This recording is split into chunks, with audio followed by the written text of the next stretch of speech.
Hey guys, Ghost Dave here with another Destiny 2 Penumbra video. This is a little bit of a spoiler, but obviously if you didn't know, the Lumina quest dropped today, and in doing so, you also get the legendary counterpart known as Rose. So the Rose is a legendary 150 RPM lightweight frame hand cannon that you unlock the perks as you progress in the quest. It is obviously, as I said, a lightweight frame giving you that +2 to mobility, moving faster as weapon equipped, which is nice. Chambered compensator, accurized rounds, outlaw for increased reload speed, even though its reload speed is already really good, and polymer grip increasing the handling, and that is an absolutely massive handling stat. So as you play with this gun, you'll be able to unlock the shader, the mod slot, and a range guaranteed masterwork. You get those after you unlock Lumina. As I mentioned, there will be spoilers talking about Lumina because after you do that, you get more. Comparing this hand cannon that doesn't have 2 perks to something like spare rations, you see it as more range, stability, and handling, less reload speed and magazine. Obviously, for missing out on those 2 perks, it is a pretty fair trade-off. Having incredibly high base stats makes this weapon actually worth running. When it comes to farming god rolls, you gotta look out for, oh, this roll, that roll. I really like the concept of them every now and then throwing us a weapon that has a set roll with incredible base stats. If you haven't seen it, I've talked about the horror story, the Festival of the Lost auto rifle a lot on this channel. I really enjoy the fact that it doesn't have random rolls and it's just a solid weapon off the get-go. And the Rose is the exact same thing. As I mentioned, you're going to be doing quest steps that are going to be unlocking the perks on this weapon and eventually evolving it into the exotic hand cannon Lumina. But for the moment, obviously you just get these. After you get the first 3 perks, being the chambered compensator, accurized rounds, polymer, and outlaw, that's all just about the same step. They ask you for different tasks, but it's all the same step. After you do that, you can pull it from your collections and you'll have the ability to put a shader on it. But after you unlock Lumina, you will get a guaranteed range masterwork on the ones you pull from collections, along with the mod socket. One of the things as I was playing with this weapon I was really missing was a Icarus grip on it. If this weapon had perfect in-air accuracy, it would feel so much stronger, but obviously it doesn't have that mod socket, so you don't have that option. But knowing that you do get the mod socket at some point is really relieving because this weapon feels so solid, and just having that little bit of extra consistency on the weapon is going to make it worth using in the Crucible. There are a couple things to talk about with this weapon in the Crucible, and that first off, you're going to hear it so much. People have to use this in fire teams. They have to just use this when other people are using it to complete one of the quest steps. So you're going to be hearing it a lot, and it has a very unique sound. So you'll be hearing it across the map. You'll be hearing it up close. You'll be hearing like a million of them firing. I'm sure you can hear it in this game, even though the audio is dulled down a little bit so you can focus on what I'm saying, but you'll still be hearing it because it's just a very unique shot sound, and a lot of people are using it here in this game because everyone is grinding for Lumina, because why wouldn't you be? It's a new exotic hand cannon. Speaking of Lumina, I won't really be doing a video on it, so obviously you can watch any other YouTuber who's going to be doing a video on it because everyone's on that grind trying to get it out and do that, while I was more focused on the legendary counterpart. I definitely prefer legendary weapons as to exotics when it comes to talking about them, so I definitely was more focused on Rose.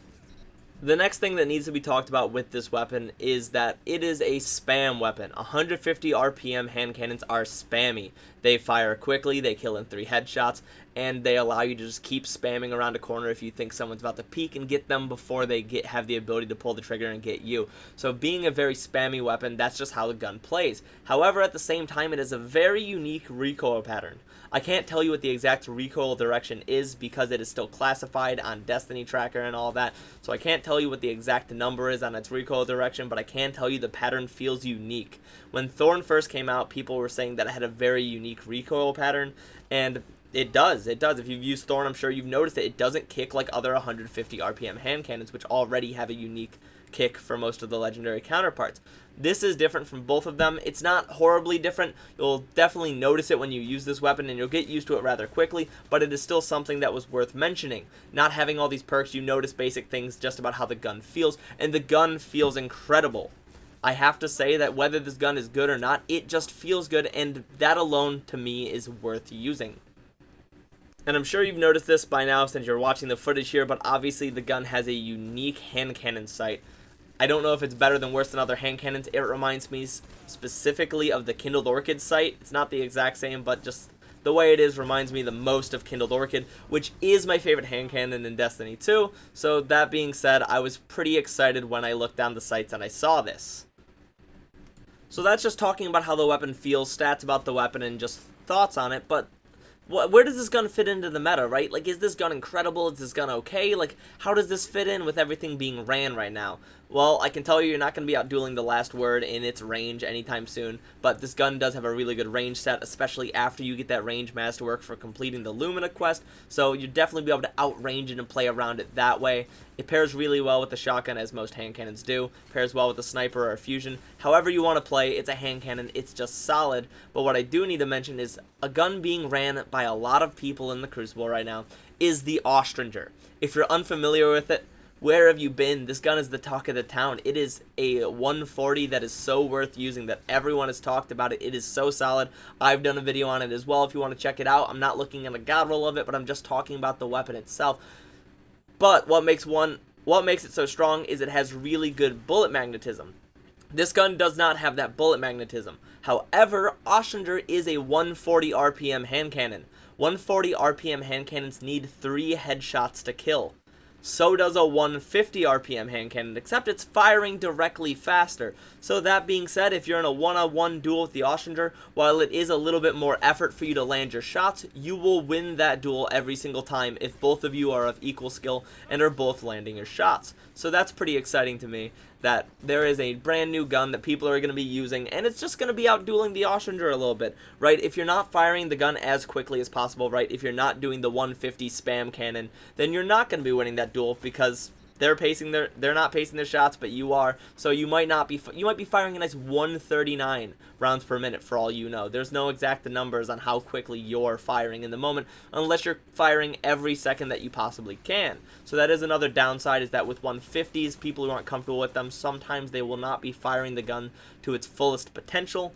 But if you are, you will be beating Austringer in the 1v1s as long as you're landing your shots. The other popular 140 right now being the Ace of Spades, an incredibly strong, consistent gun with a lot of range. While the Ace of Spades may outrange you, if you're caught in your effective range and you land your shots, you will be winning it even if he has Memento Mori procced, because Memento Mori might make you flinch more and it might do more damage, but it does not actually change the time to kill unless they have a big damage buff at that moment. So just knowing that there's another popular gun that this gun can outduel means a lot for it. Along with Thorn, the popular 150 at this moment. I have no idea about Lumina because it just came out today, so I can't talk on Lumina's behalf on what it's going to do and if it's going to be a relevant weapon. But for Thorn has the bleed time that it takes to kill after your 3 shots, so technically you can outduel a Thorn as well if you're landing your shots, because your time to kill is faster because you don't have to wait for bleed, because your bullets do the damage instantly while Thorn has to wait for it. So that's another upside to this gun.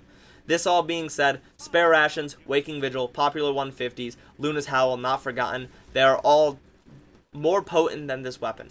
This weapon has incredibly high base stats, and I think that's a really fun and good thing.